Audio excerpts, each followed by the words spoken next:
Hi you guys, this is Mickey with My Life Out Loud with Mickey coming to you with another video. So I'm at work, right? But I'm going to still make this video, okay?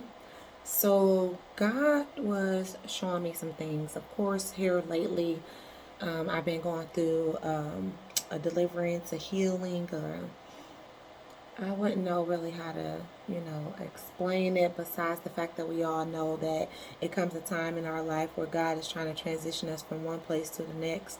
And we have to go through some sort of, what do you want to call it? Transformation.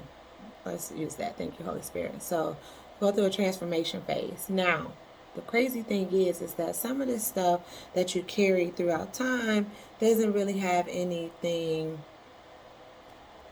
So it could have happened over time. Let's put it like that. Some of these things happened over time. It didn't just happen, right? It happened over time. Trauma, drama, I always say all of these things happened over time. So during the course of time, you go through a lot to get to who you are, but you pick up some things along the way, right?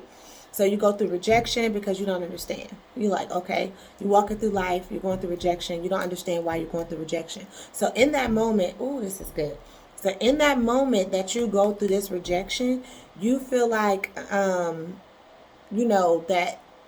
the devil is lying to you, manipulating your mindset, um, basically trying to get you to believe that you're going through rejection because you don't deserve anything, or you're going through this rejection because nobody loves you or nobody cares about you, right? But you're really going through this rejection because God is trying to reroute you. All right. So the purpose of the rejection is to be rerouted in the route going in the direction that God will want you to go. So like for relationships, you might be dating a lady or dating a man or dating somebody and it doesn't work out. And you really wanted it to work out. You really want, but did you know in the beginning that this wasn't going to work out? Right? Or not really not work out, or did you put too much into it because you wanted it to work out, but you saw the red flags? Let me say that. You saw the red flags in the beginning. But once God decided to his will to be done and it not to connect, and it's just such a disconnect because that's not the way God wanted you to go, right? And I'm using relationship because everybody's had this encounter in a relationship, most of everybody. And the ones that didn't, that's fine. But if you have, then you understand what I'm saying. It could have been anything. It could have been a job. But it's a disconnect. And if there's a disconnect, it's most likely because God don't want you to get comfortable there because it's not really where God wants you to settle. Okay? Look how uncomfortable the Israelites was their whole walk to the promised land, right? They never was comfortable. They never could settle. They tried and tried and tried again to settle in certain places, to serve different gods, but it never worked out. Every situation was rejected by God. Now, that's the thing you got to get to. The reason why it was rejected is because it was for your protection, right? It was for that God can get you to where you truly desire, because he said he'd give you the desires of your heart. So in order for you to really get the desires of your heart, you got to let God direct you to them. And in order to direct you, sometimes you have to be rejected. That's just like if you're going the wrong way, what does the GPS say? It reroutes you. It tells you, no, you're going the wrong way. That's not the way you're supposed to go. Now I'm going to need you to bust a U-turn in 1 mile so that you can get back on track. That's God. When you're in a relationship, I'm going to need you to bust a U-turn up in 1 mile and I'm going to need you to get back on track, right? I'm going to need you to stay in alignment. That's God. So therefore, God will send these rejections. So during the course of this time that you're going through this rejection or you're going through these things, it's causing bitterness. It's causing unhappiness because now you feel like you can't win for losing. Now the devil's trying to play on your top. Now he's making you try to feel like you're inadequate. He's trying to make you feel like that you'll never have whatever it is that you see, the promises of God. Remember, they're promises from God, and God don't make a promise that he don't keep, right? But because time is taking so much time, because in that time, guess what's happening to you? You're shedding frequencies that you no longer need. But because the way you're visualizing it, the way you're seeing this thing happening, you're taking it in as it's happening to you and not happening for you. So once that happens, now you're in a situation where, okay, this is happening to me and it's not happening for me. Now you're becoming bitter silently and you don't know it. So it's almost like what they call it, rigor mortis, or you guys know what I'm talking about. When people die and they sit there for a long time and they start to stink, that it's almost like that is setting in, and this stinky thing is sitting in on you and you can't smell it. but it's happening before your eyes and you don't even know it. Why don't you know it? Because you're still going about life hoping and wishing that things are going to change, but not knowing every day that it doesn't change, that you're creating this bitterness, this resentment, right? And the resentment is setting in because it's like, okay, nothing I ever tried ever worked. But yet and still you're telling yourself, oh, I'm walking by faith and not by sight. But is it really balanced? Or are you really holding on to something that you don't know that you're holding on to? And forgive me because I know I look a little tired. I am tired, okay? But at the same time, you have to realize that all of these things in your life happens for a reason. And if you really, truly, deep down in your heart believe that, then you'll understand that God is not taking you through punishment. It's not that he doesn't want you to have anything. It's that he just don't want you to have just anything, right? He wants you to have what's for you. Your desires of your heart, the man of your dreams, the woman of your dreams, the job, the money, the finances, everything. And in order to get you to those things, because he has to take you through these training. And these training courses can leave a bittersweet taste in your mouth if you do not believe that God is doing it for your good. The only way you become bitter is if you believe that it's just not meant for you to have anything. So that's how you become bitter, okay? And so then once that happens to you, then you're carrying this thing, right? And you don't know you're carrying it, but yet you're kind of miserable, not very much so happy, because now, not only that, you're having these light afflictions that's happening along the way. Not just the rejection, but now light afflictions. Things are coming up against you because you're choosing to walk in the righteousness of God. And if you're walking in the righteous path of God, you know the devil's just not going to allow you to walk smoothly across this thing. You're going to have some bumps in the road, some humps, some lumps, and some mountains to climb, okay?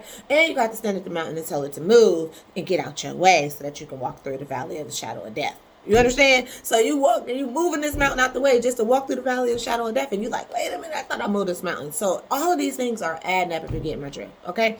If you're picking up what I'm putting down, put in the comments. I'm picking up what you're putting down. I feel you, right? Because I'm getting to the point of all this stuff happens to you so that you can become the best version of yourself. But the devil's biggest trick is to never let you get to the best version of yourself. Because if you get to the best version of yourself, you can start casting him down, denying him, rebuking him, and binding him up and casting him back to the pits of hell where he belongs. He doesn't want that. He wants to block you from your blessings, okay? And part of blocking you from your blessings is to mess with your head, to play on your top. And to get to that, that just means that he's going to lie to you. He's not going, and it's not really, so I told somebody, he's like, that was really not a liar. He's not a good liar, but he's a good manipulator, meaning that he is going to allow you to believe things about yourself by the things that's happening in your life already. So now you start to believe those things and you're really doing it to yourself. That's why they say you give the devil too much credit. But giving him so much credit because really it's you versus you. It's not really the devil, right? So the enemy really just come to show you who you are. I'm just saying, and the way you react to things is how you know who you are. That's how you know what you need to clean up. That's how you know what you really need to do in your life, what you need to fix. Because you react to something a certain way, you might need to fix something. There's a weakness there. There's a blind spot that you can't see, okay? And what happens in blind spots? You switch over to the other lane and there's a car there, and next thing you know, you crash. Boom. So when you have blind spots, they need to be fixed. And that's what God is doing. He's fixing people in this season because he know that the journey was hard. He know it was rough. He know it was tough. He know that you need him in order to get to this next season. So he's going to step in. God is on the move. He's about to show up and show out in your life. And your enemies and everybody that thought that you were just going through all these things because you were being punished and you weren't doing something right. How could she be serving a God, or how could he be serving a God that's letting him go through all of this? They don't look blessed. They look like they're going through. That's because you are going through to get to. It's a difference, but they don't understand that because they don't have visual sight and spirituality like you do. You have spiritual hindsight, eyesight, in vision, out vision, whatever you want to call it. I'm just being funny. But still, you have to know what you know, okay? And that's how you're going to get to where you're going. So know that this season, God is going to show up and he's going to help you because he knows you need his help right now. It's a lot of us out here that needs his help right now, and he knows that. And he brought me to Daniel. He brought me to Daniel and he showed me Daniel. He also showed me Naomi.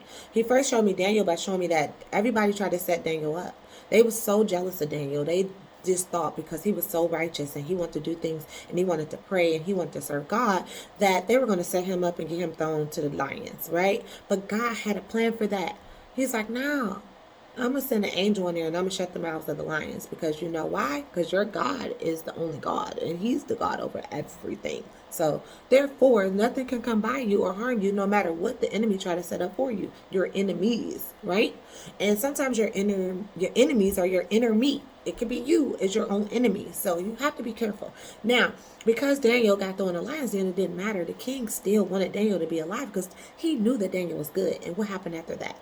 After Daniel still was alive, when the king went to call his name and he was in there, he threw the enemies into the lion's den. God is about to deal with your enemies in this season, okay? That's what he's been showing me. Not only is he about to show up and show out in your life, but he's going to deal with your enemies, okay? Now, after he threw them and their kids and their whole families, which was very traumatic. Oh my God, I couldn't believe he threw the kids in there. But, okay, these little demon seeds, they got to go too, I guess. I don't know. But that's what the king wanted to do. So the king threw them in the lion's den and got Daniel. And then Daniel, he made everybody serve Daniel's God. That's what God is about to do. God is about to show up in your life so mighty and so strong and so powerful that everybody's going to know who your God is. They're going to know the whole time that you've been going through, it was because of God. Not just because you've been punished. Not because you did something wrong. Because you did everything right. Okay? Now, moving right along, he took me to Naomi. And now Naomi...